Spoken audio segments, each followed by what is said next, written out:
Le monde bancaire a été complètement transformé par une sorte de Big Bang qui a été ce que les anglo-saxons appellent la globalisation, ce qui est d'ailleurs plus exact pour le monde bancaire. Et cette globalisation, elle est le résultat de la conjonction de deux grands mouvements. Le premier mouvement, c'est un mouvement de déréglementation. L'ensemble des mouvements de capitaux dans le monde faisaient l'objet de contrôles d'échanges dans un certain nombre de pays depuis la fin de la Deuxième Guerre mondiale. Ces contrôles d'échange ont été progressivement abolis, mais ils existaient encore il y a une quinzaine d'années dans tout le monde communiste, par exemple. Ils existent encore aujourd'hui dans un certain nombre de pays. Et le premier grand mouvement, la grande caractéristique des 20 dernières années, ça a été la fin des contrôles d'échange et donc la libération des mouvements de capitaux, déréglementation. Le deuxième mouvement, qui est aussi important dans l'évolution qui s'est produite, c'est le développement des technologies de l'information, c'est-à-dire à la fois de l'informatique et de l'Internet. Il ne faut pas oublier que les mouvements de capitaux, ce sont en réalité des mouvements le plus souvent d'information financière. L'argent est matérialisé et dématérialisé sous forme d'informations financières dans tous les échanges entre les grands acteurs de l'économie. Et donc, le développement des technologies de l'information a facilité terriblement ces échanges. Il est aussi facile aujourd'hui de faire un échange d'argent entre Paris et Pékin qu'entre, ma foi, vous et moi aujourd'hui autour de cette table. Donc, ces deux mouvements permettent d'expliquer que les banques ont été confrontées, toutes les banques, ont été confrontées à un véritable changement du contexte dans lequel elles exerçaient leurs activités. Alors, ceci est vrai naturellement pour tout ce qui peut concerner les relations entre grands établissements bancaires, entre les banques et leurs plus grands clients qui vivent à l'heure de la mondialisation des échanges, et des relations des banques avec les États. Mais ceci est vrai aussi des transformations qui en ont été induites au niveau même des relations avec les particuliers. La vie bancaire a été transformée cette fois-ci aussi par la déréglementation qui, en France, a pris une forme assez particulière. Il y a eu à la fois la déréglementation, les activités bancaires faisaient l'objet d'un contrôle plus étroit encore que toutes les autres activités. Depuis, entre la guerre et 1990, existait en France un contrôle des prix en général. Il y avait un contrôle des prix encore beaucoup plus détaillé et précis, parce qu'il était accompagné d'un contrôle des volumes dans l'activité bancaire que dans les autres activités. L'encadrement du crédit, c'est un contrôle des volumes des activités bancaires, et il a existé lui aussi jusqu'au début des années 90.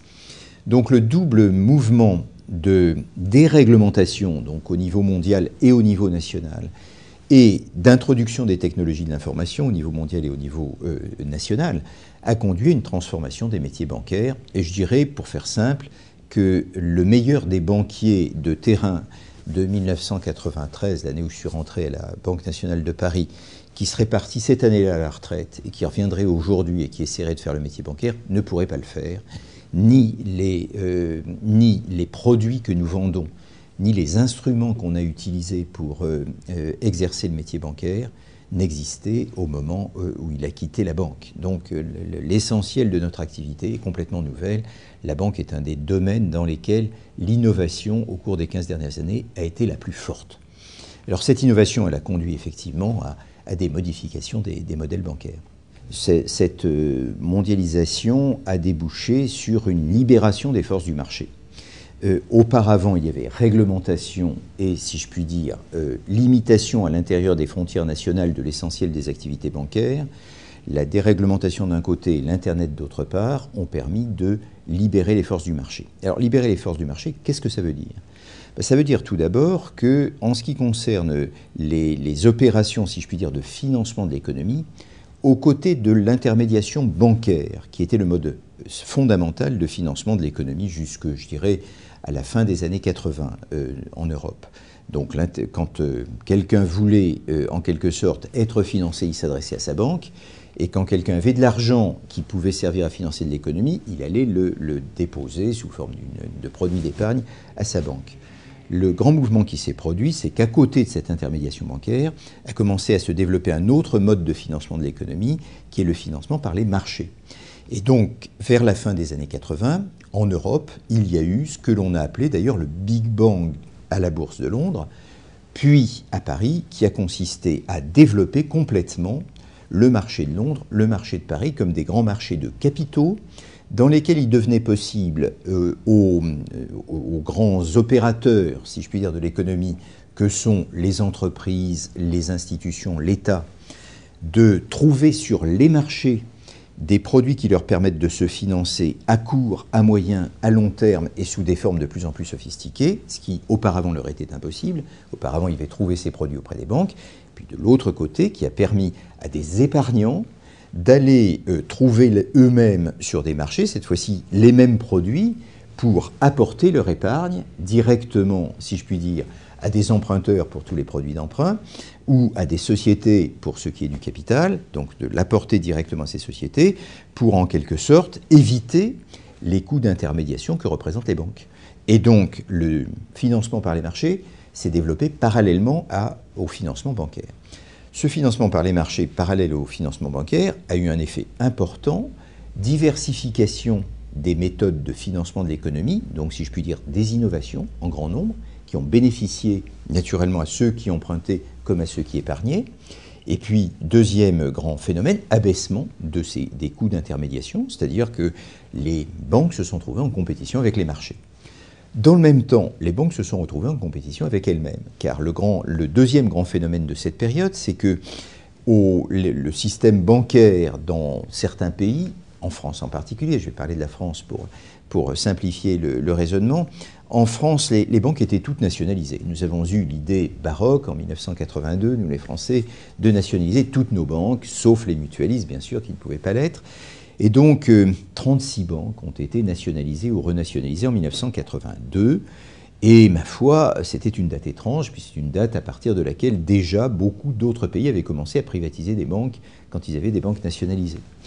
Mais ces nationalisations n'ont pas duré très longtemps. Effectivement, le grand mouvement de développement des marchés que j'évoquais tout à l'heure a conduit les gouvernements successifs à changer de cap, à décider les privatisations, et donc les banques françaises ont été privatisées. Qui dit privatisation dit évidemment déclenchement immédiat d'une compétition très dure entre les différents établissements bancaires. Dans le même temps, il y avait une déréglementation que j'ai évoquée tout à l'heure et qui permettait à ces établissements bancaires de ne plus être soumis à des contraintes en matière de prix ou en matière de volume qui soient fixées par l'administration. Donc chacun a essayé de se faire une place aussi large que possible, c'est-à-dire toutes les entreprises bancaires sont entrées en compétition les unes avec les autres. Je me rappelle d'ailleurs qu'en 1986 ou 1987, j'ai dû être le premier en France à dire la banque est une entreprise. À l'époque, l'idée qu'une banque soit une entreprise était une idée évidemment un tout petit peu baroque, puisque si on nationalisait les banques, c'est qu'on pensait que c'était des services publics, donc pas des entreprises.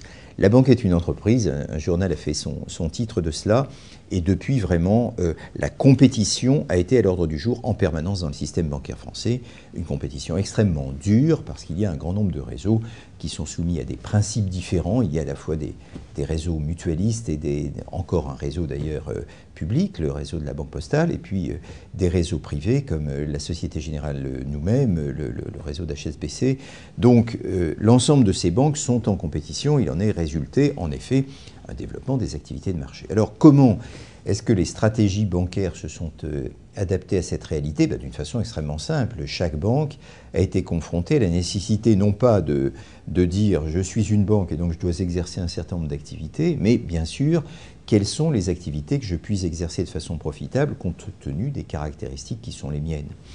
Et l'une des caractéristiques de cette période a été en effet à la fois des développements d'activités, des spécialisations.